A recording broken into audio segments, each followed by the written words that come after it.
যারা এখনও কর্মজীবন শুরু করেননি বা যারা প্রফেশনাল লাইফে সবেমাত্র প্রবেশ করেছেন, এই ভিডিওটি অত্যন্ত মনোযোগ সহকারে দেখবেন।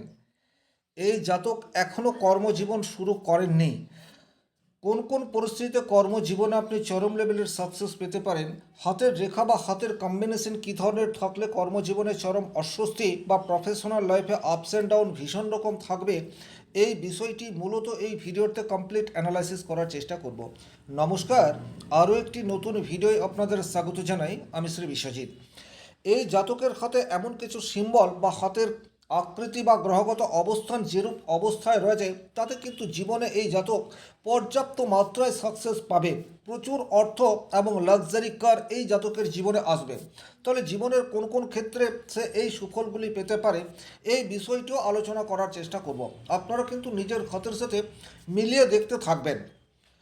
প্রথমেই দেখুন, এই হাতের এই যে করতল এবং আঙুল, এর মধ্যে চমৎকার সমন্বয় সেটি তৈরি হয়ে রয়েছে।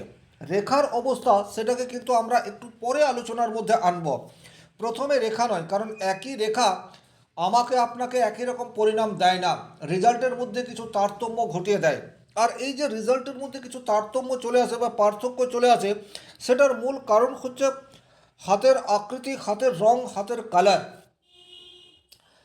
তাহলে এখানটাতে আমরা স্বাভাবিকভাবেই দেখতে পাই যে এটা জলতত্ত্ব প্রভাবিত বা ওয়াটারি এলিমেন্টের হাত। ওয়াটারি এলিমেন্টের হাতে কিন্তু অধিকাংশ রেখা কোনো ধরনের পরিণাম দেয় না। প্রচুর রেখা একসাথে হাতের মধ্যে চলে আসে এবং এক এক করে একটা রেখা রিমুভ হয়, আবার পাঁচটা রেখা হাতের মধ্যে আসে। এই ধরনের কিন্তু কম্বিনেশন তৈরি হয়ে যায়। তাই কোন রেখাটি জাতককে পরিণাম দিচ্ছে বা কোন রেখাটি আদতে সেই অর্থে কোনো রেজাল্ট দিচ্ছে না, এটি কিন্তু আমাকে আপনাকে সবচেয়ে আগে অনুভব করতে হবে। হস্তরেখা বিচার একটি অত্যন্ত সূক্ষ্ম বিচার এবং খুব ভালোভাবে পর্যবেক্ষণ করলে আপনি নিশ্চিতভাবে বুঝতে পারবেন আপনার জীবনে কী কী ঘটনা ঘটতে যাচ্ছে। তাহলে প্রথমেই বলবো, এই জাতক যে অদূর ভবিষ্যতে প্রচুর সাকসেস পাবে, তার সিম্বল সেটা কোথায় রয়েছে। আপনারা খুব ভালোভাবে দেখুন, দেবগুরু বৃহস্পতির ক্ষেত্র। বৃহস্পতির ক্ষেত্রে সেই অর্থে কোনো সাইন আপনারা বর্তমান পরিস্থিতিতে দেখতে পাচ্ছেন না, কিন্তু বৃহস্পতি আমাদের অর্থ, দাম্পত্য জীবন, সুখ স্বাচ্ছন্দ্য, পারিবারিক মূল্যবোধ, এডুকেশন, এই সমস্ত বিষয়গুলির উপর প্রভাব রয়েছে বৃহস্পতির। তাহলে বৃহস্পতির পর্বটিকে যদি আপনারা ভালোভাবে দেখেন, তাহলে দেখতে পাচ্ছেন যথেষ্ট আকৃতি নিয়ে রয়েছে এবং বেশ বড়, এটা কিন্তু আমরা বলতে পারি। তাহলে বৃহস্পতির সাইজ যতটা বড় হবে, আপনার মধ্যে কিউরিসিটির লেভেল ততটাই ইনক্রিজ অবস্থায় থাকবে। শিক্ষার প্রতি আগ্রহ এবং কোনো একটি বিষয়ের উপর গভীর নলেজ, এই বিষয়টি ডেফিনেটলি থাকছে। তাহলে বৃহস্পতির এবারে আমরা যদি একটু পর্বটিকে বোঝার চেষ্টা করি, দেখুন এই ধরনের রেখা আপনারা দেখতে পাচ্ছেন। এই রেখাগুলি অ্যাক্টিভেট আজকের তারিখে নেই। এই ধরনের একটি রেখা আর এই ধরনের একটি রেখা যাচ্ছে। খুব ভালোভাবে বুঝবেন, আপনারা নিজের হাতের সাথে মেলাবেন।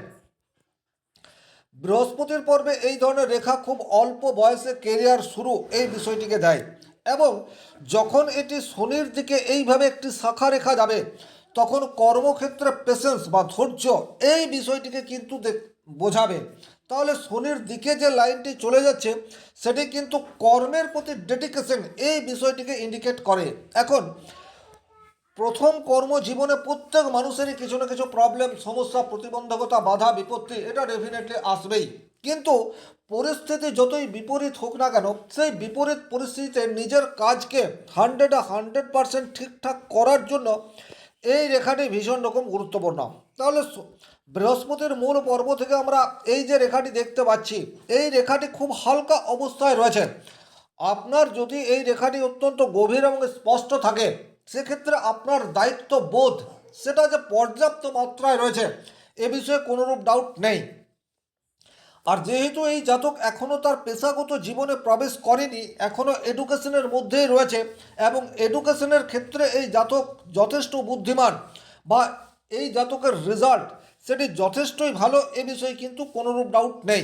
এখন আপনাদের অনেকের মনেই প্রশ্ন আসবে যে এই জায়গাতে প্রচুর হিজিবিজি রেখা রয়েছে, তারপরেও এই জাতক কেন এত বেটার। তার কারণ হচ্ছে দেবগুরু বৃহস্পতি এই জাতকের অত্যন্ত ফেভারে রয়েছে, এটা আমরা বলতে পারি। এবার আমরা শনির জায়গাটিকে দেখব। শনির জায়গাটিকে যদি আপনারা ভালোভাবে পর্যবেক্ষণ করেন তাহলে শনির জায়গা কিন্তু খুব একটা ভালো এটা অবশ্যম্ভাবী বলা যাচ্ছে না। এই রেখাগুলি শনির ক্ষেত্রে শুভ হলেও এই ধরনের রেখা সেটি কিন্তু শনির ক্ষেত্রে রয়েছে। আর এই যে শনির ক্ষেত্রে আড়াআড়ি এই ধরনের রেখা রয়েছে বা দুটি রেখার মাঝে এই ধরনের একটি রেখা তৈরি হয়ে এইচের মতো সিম্বল তৈরি করে দিচ্ছে, এটা কিন্তু বিপরীত রাজযোগ এই বিষয়টাকে ইন্ডিকেট করে।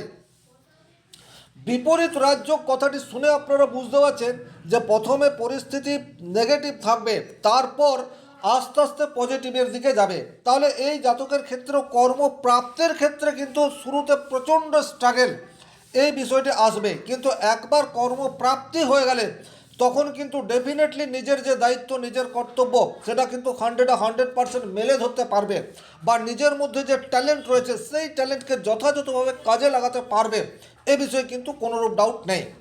তাহলে আমরা শনির ক্ষেত্রে বিপরীত রাজযোগ সেটা দেখতে পাচ্ছি। এই বিপরীত রাজযোগ কিন্তু অ্যাক্টিভেট করার জন্য জাতককে প্রচুর মাত্রায় পরিশ্রম করতে হবে, সেটা আমরা বলতে পারি। এবারে রবির জায়গাটিকেও আপনাদেরকে একটু ভালোভাবে পর্যবেক্ষণ করতে হবে। রবির ক্ষেত্রে এই ধরনের একটি রবি রেখা সেটি তো ডেফিনেটলি তৈরি হয়ে রয়েছে। এখন রবির ক্ষেত্রে এই ধরনের রবি রেখা রয়েছে, কিন্তু আপনারা এই রেখাগুলিকে দেখুন, এই ধরনের বেশ কিছু সাইন আমরা রবির ক্ষেত্রে দেখতে পাচ্ছি। এখন রবির ক্ষেত্রে যদি এতগুলি রেখা চলে আসে সেটা ইন্ডিকেট করে জাতক চাকরি পাওয়ার জন্য বিভিন্ন দিকে চেষ্টা করবে। আর এই জায়গাতে অনেকেই কিন্তু হারিয়ে যায়। আপনার জন্য যে উপযুক্ত লাইন, আপনি যদি সেই উপযুক্ত লাইন ধরে এগোতে না পারেন সেক্ষেত্রে কিন্তু আজকের তারিখে বা এই সুপার কম্পিটিশনের যুগে আপনার চাকরি পাওয়া সেটি সহজ হবে না। কর্মক্ষেত্র শুরু করার আগেই আপনি হারিয়ে যাবেন। সুতরাং আপনার জানা দরকার অ্যাকচুয়ালি আপনার কোন প্রফেশনের সাথে যুক্ত হতে পারেন বা আপনার হাতের আকৃতি, গ্রহগত অবস্থান, রেখার বৈচিত্র্য আপনাকে কোন দিকে গেলে আপনি সাকসেস পাবেন এই বিষয়টি ইন্ডিকেট করে। তাহলে এখানে এই জাতকের কী ধরনের প্রফেশনের সাথে যুক্ত হওয়ার প্রবাবিলিটি রয়েছে বা কী ধরনের প্রফেশনের জন্য এই জাতককে এক্সাম দিতে হবে বা তার প্রিপারেশন নিতে হবে সেটিও আমি আলোচনা করব। তাহলে এখানে রবির ক্ষেত্রে একাধিক রেখা তৈরি হয়ে গেলে বা বিভিন্ন শাখা উপশাখা তৈরি হলে সেটা মানসিক চাঞ্চল্য এই বিষয়টাকে ইন্ডিকেট করে এবং কিছুটা অস্থিরতা, ইরিটেশন সেটা মনের মধ্যে ক্রিয়েট করে দেয়।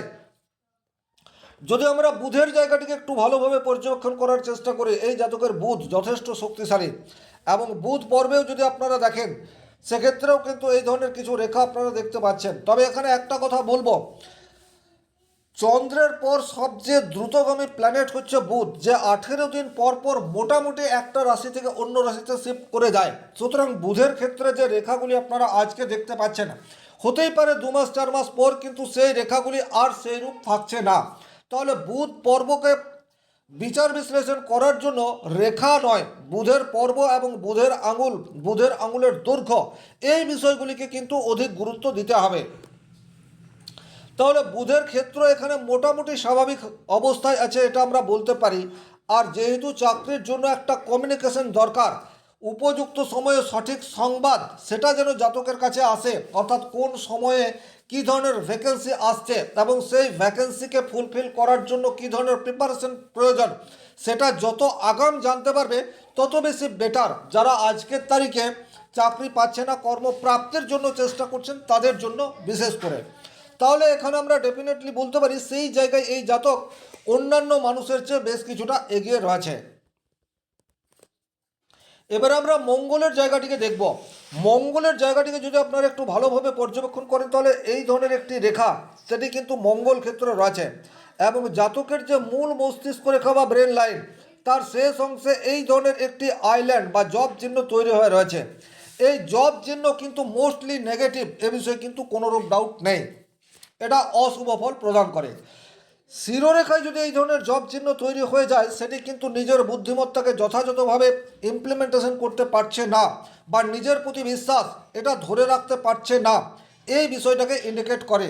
একই রকমভাবে মঙ্গলের ক্ষেত্রে এই ধরনের রেখা চলে যাওয়া মানেই হচ্ছে আত্মবিশ্বাসের অভাব এবং শরীরে হঠাৎ করে চোট আঘাত পাওয়ার প্রবাবিলিটি সেটাকে বাড়িয়ে দিচ্ছে। তবে এখানেও একটা কথা আমি বলে রাখবো, জল তত্ত্ব বা ওয়াটার এলিমেন্টে কিন্তু প্রচুর রেখা দেখতে পাওয়া যায় আর এটা একটা ওয়াটারি এলিমেন্টের হাত। হাতের এলিমেন্ট বা তত্ত্ব এটা কিন্তু ভীষণ রকম গুরুত্বপূর্ণ। তাহলে এখানে এই যে রেখাগুলি আমরা দেখতে পাচ্ছি, এই রেখাগুলি কিন্তু ক্ষণস্থায়ী, 4 মাস 6 মাস 1 বছর 2 বছর, তারপর কিন্তু এই রেখাগুলি অটোমেটিকলি হারিয়ে যাবে। তাহলে যে বয়সে এই রেখাগুলি দেখতে পাওয়া যাবে সেই বয়সে কিন্তু নেগেটিভিটি দেবে, অথবা যদি পজিটিভ রেখা হয় তাহলে পজিটিভ রেজাল্ট দেবে। এইভাবেই কিন্তু আমাদেরকে বুঝতে হবে। চন্দ্রের ক্ষেত্রে আমরা দেখুন এই ধরনের একটি রেখা দেখতে পাচ্ছি। চন্দ্রের ক্ষেত্রে এই ধরনের রেখা সেটা কিন্তু বিদেশকে ইন্ডিকেট করে, তবে সবসময় বিদেশ সেটা নাও হতে পারে, জন্মস্থান থেকে অনেক দূর এই বিষয়কে ইন্ডিকেট করে। তাহলে চন্দ্রক্ষেত্রে যখন এই ধরনের রেখা তৈরি হয় তখন কিন্তু মানুষকে কমফর্ট জোন থেকে বেরিয়ে ভাগ্য অন্বেষণের জন্য জন্মস্থান থেকে অনেক দূরে যাওয়ার প্রয়োজনীয়তা সেটি তৈরি করে দেয়। তাহলে এখানে আমরা ডেফিনেটলি বলতে পারি যে এই জাতক বাড়ির কাছাকাছি কর্মজীবন শুরু করতে পারবে না, কর্মপ্রাপ্তির জন্য জাতককে অনেক দূরে চলে যেতে হবে। যদি আমরা শুক্রের জায়গাটাকে দেখি তাহলে হাইলি স্ট্রং অবস্থাতে রয়েছে শুক্রের জায়গা, আর এটা খুব গুরুত্বপূর্ণ। শুক্র যদি স্ট্রং থাকে জাতকের অর্থ সেটা ডেফিনেটলি আসবে, ভালো রকম উপার্জন সেটা জাতক ডেফিনেটলি করতে পারবে। শুক্রের ক্ষেত্রে সেই অর্থে কোনো নেগেটিভ সাইন সেটা কিন্তু আমরা দেখতে পাচ্ছি না। তাহলে জাতকের শুক্র পরিষ্কার ইন্ডিকেট করছে চারিত্রিক দিক দিয়ে জাতক কিন্তু দুর্বল নয়, চারিত্রিক বিশেষত্ব সেটা জাতকের মজবুত রয়েছে, এবং উপার্জন সেটাও জাতকের যথাযথ সময় এলেই হবে তার ইন্ডিকেট পাচ্ছে। এবার আমরা রাহুর ক্ষেত্রটিকে দেখব।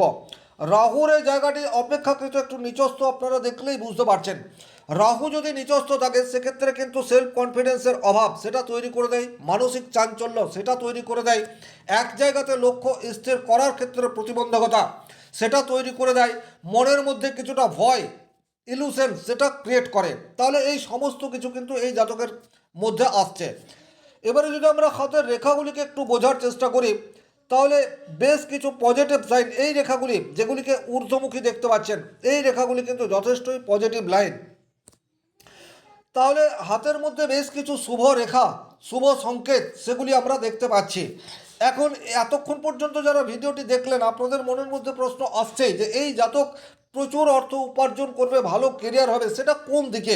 দেখুন এখানে আমি ডেফিনেটলি বলতে পারি এই জাতকের সরকারি চাকরি পাওয়ার সম্ভাবনা অপেক্ষাকৃত কম, এ বিষয়ে কিন্তু কোনোরূপ ডাউট নেই। রবির ক্ষেত্রে একদম শক্তিশালী রবি রেখা সেটি দেখতে পাওয়া যাচ্ছে না। মঙ্গলের ক্ষেত্রেও দেখুন এই ধরনের কিছু প্রতিবন্ধকতা রেখা তৈরি হয়ে রয়েছে। রাহুর ক্ষেত্র সেটিও অশুভ অবস্থাতে রয়েছে। তাহলে এখানে ডেফিনেটলি কি দেখতে পাচ্ছি বৃহস্পতির ক্ষেত্র এই জাতকের অত্যন্ত শক্তিশালী অবস্থায় রয়েছে। একমাত্র দেবগুরু বৃহস্পতি যদি অত্যন্ত পাওয়ারফুল বা শক্তিশালী অবস্থায় থাকে সেক্ষেত্রে রাহু বা মঙ্গল এদের ক্ষেত্রে যদি কোনো নেগেটিভ সিম্বল তৈরি হয়ও সেটাকে ম্যানেজ করতে পারে। তাহলে এখানে বৃহস্পতির প্রতিকার এই জাতকের দরকার। এখানে প্রতিকার বলবো না, বৃহস্পতিকে আরও একটু বুস্ট করার প্রয়োজনীয়তা সেটা থাকছে। এই বুস্ট যদি জাতক করতে পারে সেক্ষেত্রে রাহুর ক্ষেত্রে যেই ধরনের নেগেটিভ সিম্বলগুলি তৈরি হয়ে রয়েছে এই সিম্বলগুলি আস্তে আস্তে রিমুভ হবে, এতে কিন্তু কোনোরূপ ডাউট নেই। মঙ্গলের প্রতিকার জাতকের ডেফিনেটলি প্রয়োজন হচ্ছে, আর এই জাতককে আইটি সেক্টরে যাওয়ার চেষ্টা সেটি করতে হবে। আদার স্টেটে গিয়ে এই জাতককে চাকরি পাওয়ার সম্ভাবনা সেটি ক্রিয়েট করতে হবে। জাতক বর্তমানে ইঞ্জিনিয়ারিং লাইন নিয়ে পড়াশোনা করছে, সুতরাং এখানে এই সম্ভাবনা জাতকের যে লাইন নিয়ে পড়াশোনা করছে সেটাও কিন্তু এই জাতকের জন্য যথেষ্টই পজিটিভলি রয়েছে, অন্তত শুক্রের ক্ষেত্র এবং শনির ক্ষেত্র থেকে সেটি দেখতে পাওয়া যায়। মঙ্গল একটু অশুভ অবস্থাতে রয়েছে, তাই জাতক কিন্তু সিভিল ইঞ্জিনিয়ারিং লাইন নিয়ে পড়াশোনা করেনি, এটা জাতকের জন্য যথেষ্টই পজিটিভ রয়েছে। এবং এই জাতক খুব অল্প দিনের মধ্যেই ইঞ্জিনিয়ারিং লাইন নিয়ে যে পড়াশোনা করছে এবং নিজের কমফোর্ট জোন থেকে বেরিয়ে গেলে খুব অল্প সময়ের মধ্যেই চাকরি পাবে তার ইন্ডিকেট প্রবলভাবে তৈরি হয়ে রয়েছে।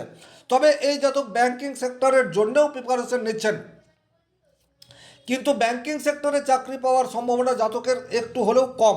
এবারে এই যে ব্যাংকিং সেক্টরে জাতক সরকারি চাকরির জন্য সচেষ্ট হয়ে রয়েছে, বৃহস্পতি এবং বুধ এই দুটির 100% পজিটিভিটি দরকার, এবং তার সাথে রবির ভালো কানেকশন দরকার, তাহলে কিন্তু ব্যাংকিং সেক্টরে চাকরি হয়। বৃহস্পতি স্ট্রংলি রয়েছে, বুধ এভারেজ রয়েছে, আর রবির ক্ষেত্র খুব একটা স্ট্রং এটা বলা যাচ্ছে না। এইরূপ পরিস্থিতিতে জাতকের নিজের যে লাইন নিয়ে পড়াশোনা করেছে সেই লাইনের উপর ফোকাস ধরে রাখতে হবে, তাতে করেই কিন্তু ভালো কেরিয়ার এই জাতকের জন্য অপেক্ষা করে রয়েছে। এই ছিল এই ভিডিওটির মূল আলোচ্য বিষয়। ভিডিওটি ভালো লাগলে লাইক করবেন, কোথাও কোনো প্রশ্ন বা সংশয় থাকলে কমেন্ট বক্সে লিখে জানাবেন, আর চ্যানেলে নতুন হয়ে থাকলে সাবস্ক্রাইব করে পাশে থাকা অল নোটিফিকেশন বেল আইকনটি প্রেস করে দিন। নিজের জন্মকুণ্ডলী অথবা হস্তরেখা বিচার করতে চাইলে স্ক্রিনে দেওয়া নাম্বারটি সংগ্রহ করে যোগাযোগ করতে পারেন। শনি মহারাজের কৃপায় আপনাদের প্রত্যেকের মনস্কামনা পূর্ণ, এই আশা রেখে আজকের ভিডিও এখানেই শেষ করছি। ভালো থাকুন, সুস্থ থাকুন, ধন্যবাদ।